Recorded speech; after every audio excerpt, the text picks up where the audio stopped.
오늘 새벽 우리에게 주신 하나님의 말씀은 사도행전 7장입니다. 제7장.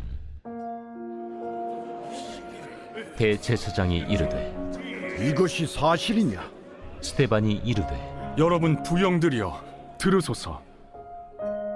우리 조상 아브라함이 하란에 있기 전 메소보다미아에 있을 때 영광의 하나님이 그에게 보여 이르시되 내 고향과 친척을 떠나 내가 내게 보일 땅으로 가라 하시니, 아브라함이 갈대아 사람의 땅을 떠나 하란에 거하다가 그의 아버지가 죽음에 하나님이 그를 거기서 너희 지금 사는 이 땅으로 옮기셨느니라.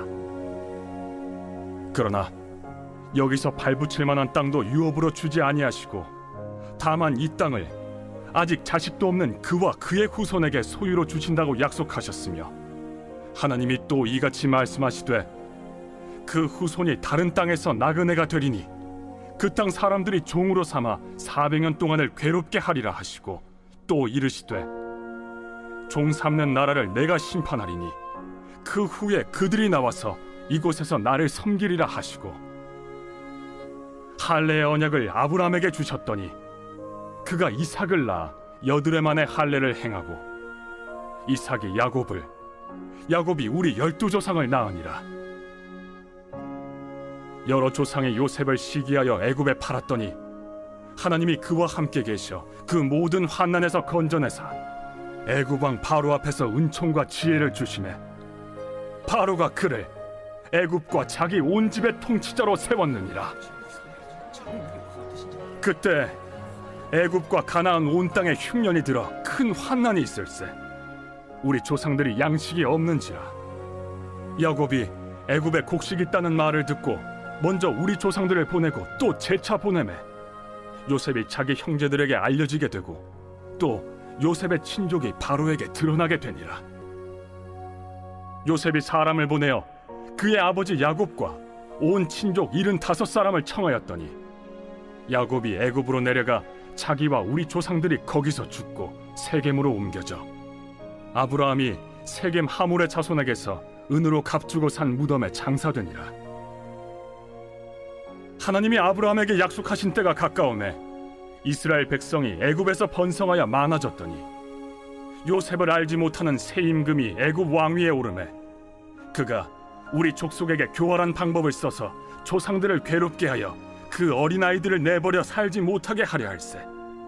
그때 모세가 났는데 하나님 보시기에 아름다운지라. 그의 아버지의 집에서 3달 동안 길리더니 버려진 후에 바로의 딸이 그를 데려다가 자기 아들로 기르매 모세가 애굽 사람의 모든 지혜를 배워 그의 말과 하는 일들이 능하더라.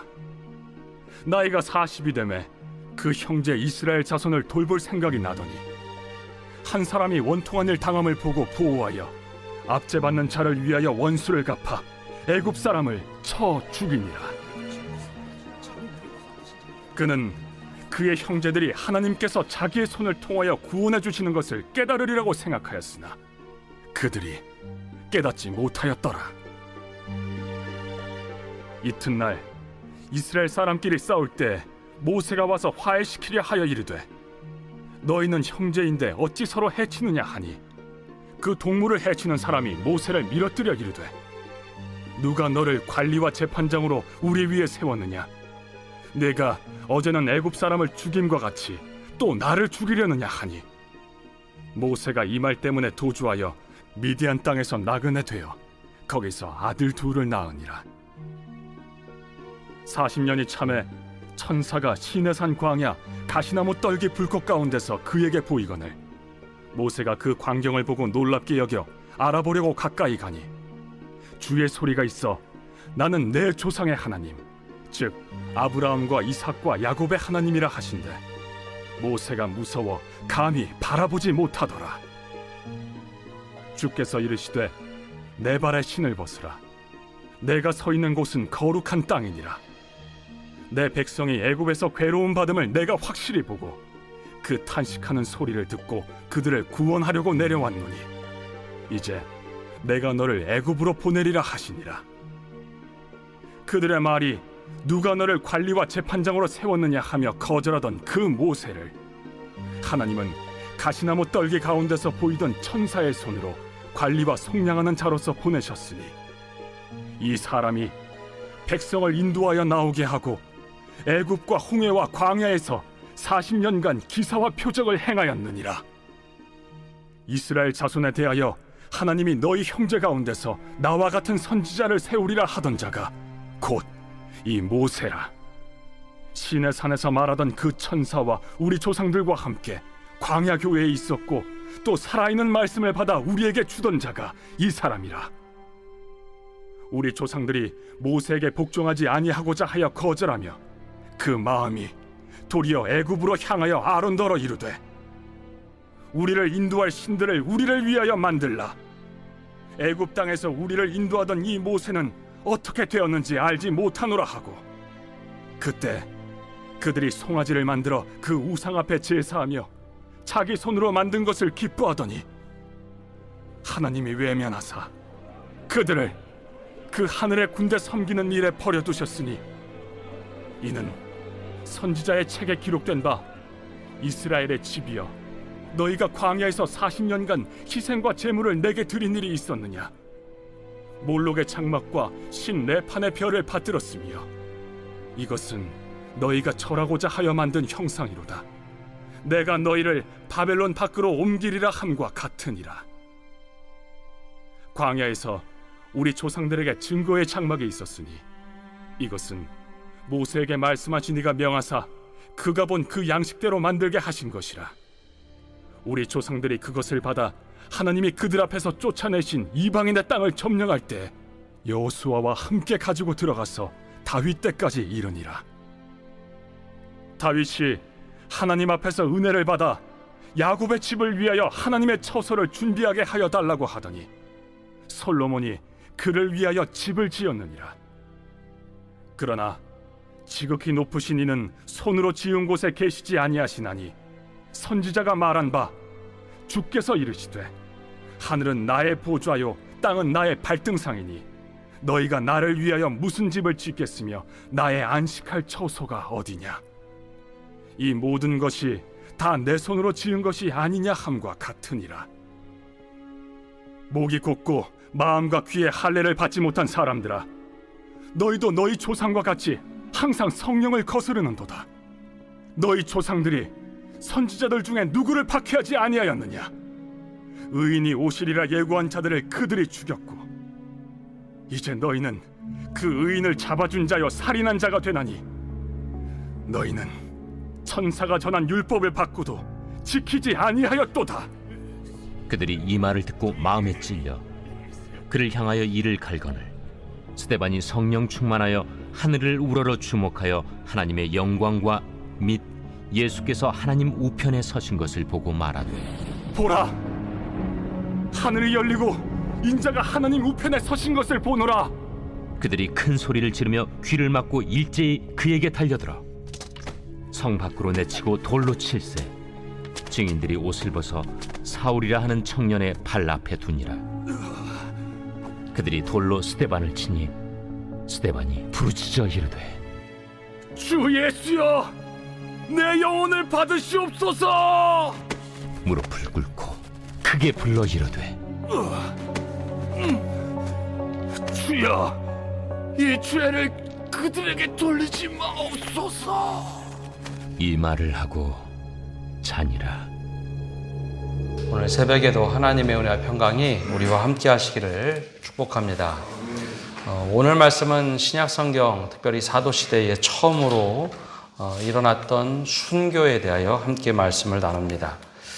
청년 시절 선교단체에 있을 때 공산권과 이슬람 지역에서 활동하던 선교사님들이 와서 강의를 하면 이 강의 마지막 부분에는 꼭 이 순교에 대한 도전을 했습니다. 우리가 평생 일회용 인생을 살아갈 때 우리의 삶의 마감은 어떤 방법으로 하는 것이 제일 좋을까? 복음을 전하다가 죽는 것이 가장 영광스러운 일이 아닌가라는 도전을 했던 기억들이 납니다. 기독교는 교대 교부 터툴리안이 말한 것처럼 순교는 기독교의 씨앗이라고 오래전부터 불렸습니다. 순교를 통해서 교회가 씨앗이 뿌려지고 또 믿음의 열매들이 맺었다라는 거죠. 그래서 각 나라의 모든 교회들에는 순교의 역사들이 있습니다. 우리나라도 순교의 역사가 있습니다. 일제강점기에 우리가 잘 알고 있는 것처럼 손양원 목사님, 또 주기철 목사님, 또 여러 성도들의 순교의 씨앗들이 뿌려져 있습니다. 그래서 이 땅이 순교의 피를 먹고 자라며 그곳에서 교회가 생겨났다라는 거죠. 이뿐만 아니라 각 나라별로 그 이야기가 없는 곳이 없습니다. 고대 교부 중에는 폴리캅이 순교하면서 유명한 말을 하죠. 땅에 예수님의 얼굴을 그려놓고 이곳을 밟고 지나가라. 그러면 내가 너희를 풀어주겠다. 이 로마의 박해 시대에 그 말을 들었던 폴리캅은 한 번도 주님은 나를 배신한 적이 없는데 내가 어떻게 주님을 배반하겠는가 하면서 순교하게 됩니다. 예수님이 스스로 말씀하신 것처럼 한 알의 밀이 땅에 떨어져 죽지 아니하면 한 알 그대로 있고 죽으면 많은 열매를 맺느니라. 역설적이게도 순교의 씨앗들은 늘 뿌려졌고 그 한 알의 밀이 썩어지면서 그곳에는 늘 복음이 자라났습니다. 근데 이 생명력이 있어서 순교하면 한 사람은 죽었지만 늘 그곳에서 뿌리가 내리더라라는 거죠. 그래서 오래전부터 순교라는 말과 증인, 즉 마르투스는 동일한 어원을 가지고 시작이 됐습니다. 그래서 복음을 증거하던 이들이 순교했고 순교한 사람들이 바로 복음의 증인이다라는 겁니다. 오늘 말씀은 스데반이 나옵니다. 스데반은 우리가 알고 있는 것처럼 바나바처럼 사람들에게 인정받았던 일꾼입니다. 교회에 문제가 생겼을 때 이 구제 문제를 어떻게 해결할 것인가 할 때 7명의 일꾼이 선출이 되는데 말씀과 성령에 충만한 사람, 사람들에게 존경을 받는 사람, 그 사람을 일꾼으로 세우자 할 때 세워졌던 사람이 7명이었는데 그 중에 한 사람이 스데반입니다. 스데반은 헬라파 유대인으로 산헤드린 공회에 어제 말씀 마지막에 보면 잡혀가게 되죠. 사장의 베드로와 요한도 산헤드린 공회에 잡혀갔지만 좀 다른 측면이 있습니다. 예수님의 12 제자는 모두가 히브리파 유대인들입니다. 히브리파 유대인들이라면 이스라엘 지역에 태어나서 히브리어와 아람어를 쓰고 사는 사람들, 생김새도 딱 보기에 이 사람은 유대인이다. 구별이 가는 사람들입니다. 근데 헬라파 유대인은 오래전부터 포로로 끌려가거나 아니면 무역 때문에 여러 가지 이유로 외국에 살던 유대인들을 말합니다. 이 사람들은 헬라파 유대인으로 얼굴 생김새도 좀 이방인들의 혼혈족이었기 때문에 좀 다르고 또 말도 아람어나 히브리어를 쓰기보다는 헬라어를 쓰던 사람들입니다. 그래서 히브리파 유대인들이 기본적으로 요즘에는 우리나라도 달라졌지만 불과 한 40년, 50년, 한 30년 전만 해도 혼혈족 그러면 조금 사람들이 편견을 가지고 있었죠. 근데 2000년 전이니까 히브리파 유대인들과 헬라파 유대인들 사이가 그리 좋지 않았습니다. 즉 스데반은 헬라파 유대인 사람이었죠. 바로 이제 복음을 전한다는 이유로 산헤드린 공의회에 잡혀가게 됩니다. 근데 이때 스데반이 우리에게 어떤 도전을 주는가? 첫 번째 모습은 믿음의 실력이 아주 탁월했다라는 겁니다. 어부 출신 갈릴리 사람들 중에 베드로, 요한, 안드레, 요한, 이 사람들도 굉장히 평범한 인물이었지만 예수님과 함께 하면서 3년간 공생애를 다니면서 그들의 믿음의 실력이 출중해집니다. 특별히 당시에는 문맹도 많았고 성경을 접하기가 참 쉽지가 않았습니다. 그런데 예수님의 가르침을 받았던 그들이 믿음의 실력을 쌓게 되죠. 그래서 베드로가 사도행전 2장에 보면 구약 전체를 요약하는 설교를 합니다. 하나님께서 아브라함 시대부터 예수님의 시대까지 쭉 역사를 풀어가면서 설교를 하죠. 근데 베드로의 원래 직업은 어부였습니다. 그리고 나이도 많지 않은 30대. 굉장히 젊은 어부 출신 베드로지만 구약 전체의 역사를 구원사로 해석해낼 능력이 있었죠. 그래서 베드로가 설교를 하자 수많은 사람들이 그 복음을 듣고 깜짝 놀랍니다. 범인인 줄 알았는데 범인이 아니네. 그리고 또 하나는 그가 전했던 복음을 듣고 수많은 사람들이 반응을 하죠. 우리가 어찌할꼬 하면서 회개를 하죠. 근데 오늘 스데반도 동일합니다. 스데반도 복음에 대해서 설명을 하는데 예수 그리스도로 귀결이 되지만 아브라함 시대부터 이 전체 구약의 역사 맥락을 아주 꿰뚫고 이야기를 합니다. 이 믿음의 실력이 굉장히 출중했던 거죠. 복음의 일을 감당하고 또 교회에서 섬기는 일을 하는데 스데반 역시 복음에 있어서 구약 시대 전체의 역사를 꿰뚫어 봅니다.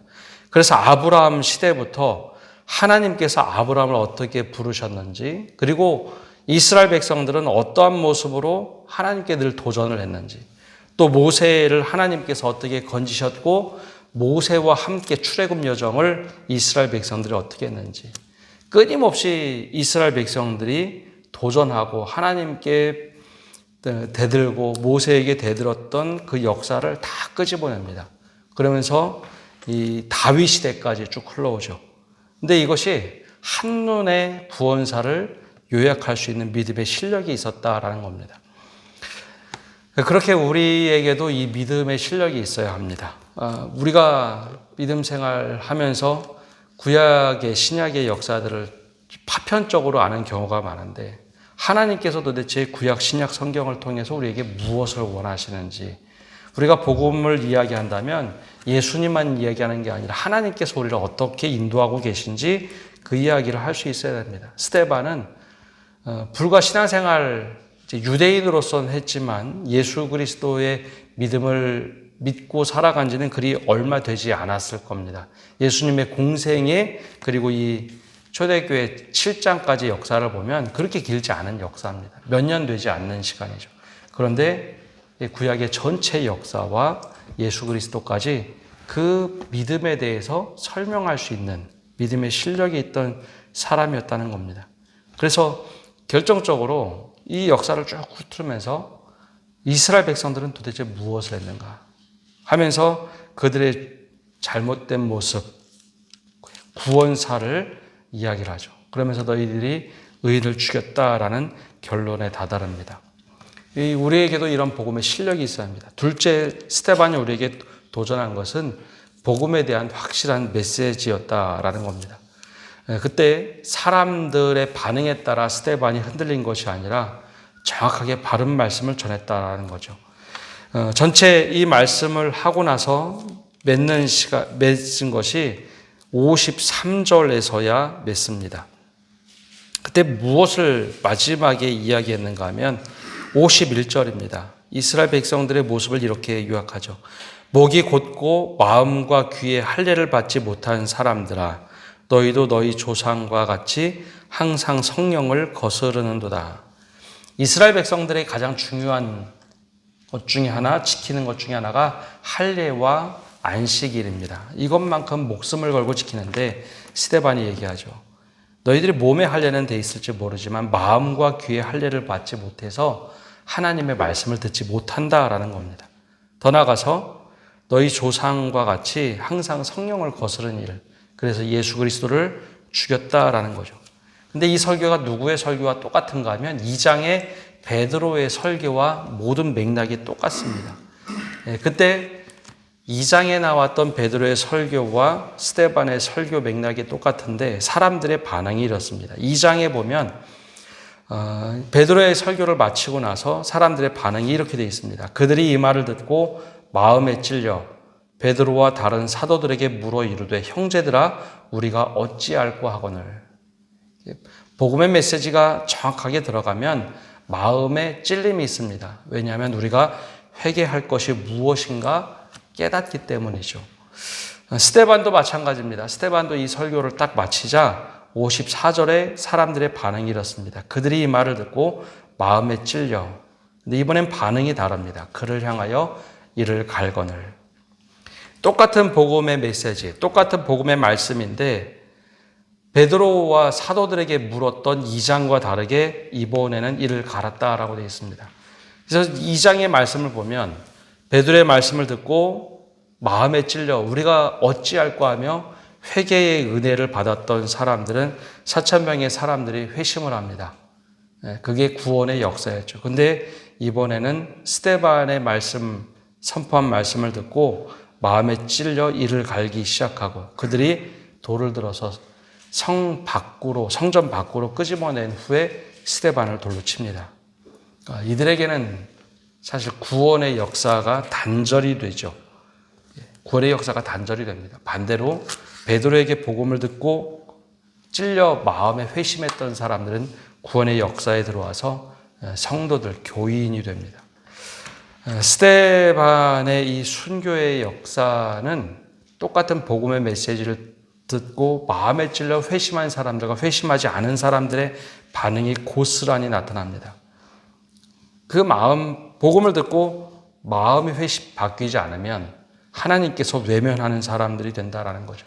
특별히 우리가 기억할 것은 우리가 복음대로 살고 말씀을 잘 전하고 복음을 전해도 사람들의 반응은 다르다라는 겁니다. 분명한 것은 마음에 찔림이 있다면 그것은 우리가 전한 복음이 제대로 전해졌다라고 이해를 하시면 됩니다. 다 회심하는 것 아니고 오히려 더 강팍한 마음이 드는 사람도 있습니다. 스데반이 설교할 때 모세에 반대에 섰던 백성들 그리고 애굽의 바로 왕은 오히려 마음이 강팍해졌다라고 하죠. 이거 하나님께서 어떻게 인도하실지는 우리에게 달려 있습니다. 우리가 할 것은 복음을 전하는 것이고 그걸 받아들이는 사람들의 마음에 따라서 달라질 수 있다는 겁니다. 마지막에 우리에게 도전하는 것은 스데반은 끝까지 예수님을 바라봤다라는 겁니다. 오늘 말씀을 보면 스데반의 모습이 55절에 이렇게 나옵니다. 스데반이 성령이 충만하여 하늘을 우러러 주목하여 하나님의 영광과 및 예수께서 하나님 우편에 서신 것을 보고 스데반의 시선은 사람을 향한 것이 아니라 하나님을 향합니다. 그리고 예수 그리스도를 바라보죠. 그리고 나서 이야기하죠. 보라 하늘이 열리고 인자가 하나님 우편에 서신 것을 보라. 그가 예수님을 바라보면서 예수님의 그 영광 빛을 보게 됩니다. 그러자 사람들이 더 이상 말하지 말라고 하고 스데반을 끌어서 밖으로 내어치고 옷을 찢고 돌로 쳐서 죽입니다. 그리고 그 옷은 누가 받게 되느냐? 마지막에 살짝 나온 것처럼 58절에 옷을 벗어 사울이라 하는 청년의 발 앞에 두니라. 이게 참 아이러니한 거죠. 사울이 이 순교의 자리, 스데반을 죽이는 자리에 있었는데 그가 변화가 될 줄은 어느 누구도 몰랐습니다. 예수님을 바라보는 삶을 우리에게 도전을 합니다. 이 돌로 치는 사람들은 사람들을 보죠.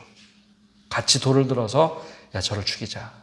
사람들을 보면 사람들의 흥분 속에 사로잡힐 수 있지만 주님을 보면 주님께서 우리에게 무엇을 원하는지를 볼 수 있습니다. 그래서 마지막에 스데반의 고백은 예수님의 고백과 똑같은 말을 합니다. 59절에 그들이 돌로 스데반을 치니 스데반이 부르짖어 이르되 주 예수여 내 영혼을 받으시옵소서.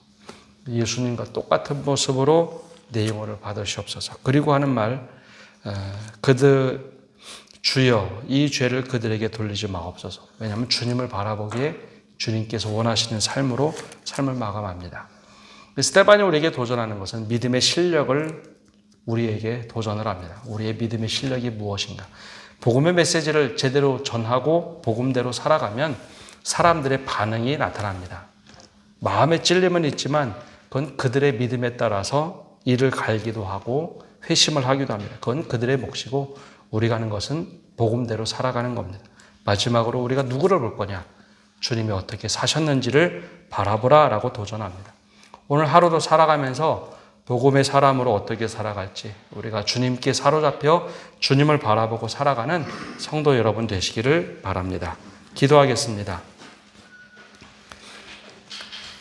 하나님, 오늘도 저희가 주님 앞에 나와 말씀을 듣고 나갑니다. 최초의 순교자 스데반이 우리에게 보여준 모습, 어떻게 믿음으로 살아가야 될지 우리가 스데반을 보면서 다시 한번 깨닫게 하여 주옵소서. 우리 안에도 믿음의 실력들이 쌓아져서 구약성경과 신약성경을 관통하며 무엇을 우리에게 도전하고 있는지 말할 수 있는 믿음의 실력을 쌓게 하여 주시고 그 말씀대로 살아가고 복음을 증거할 수 있는 저희가 되게 하여 주옵소서.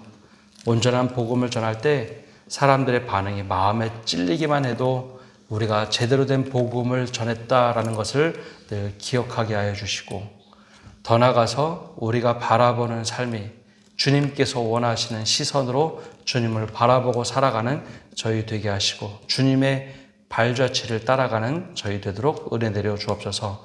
오늘 한 날도 모든 것을 주님께 맡겨드리며 예수님의 이름으로 기도합니다. 아멘.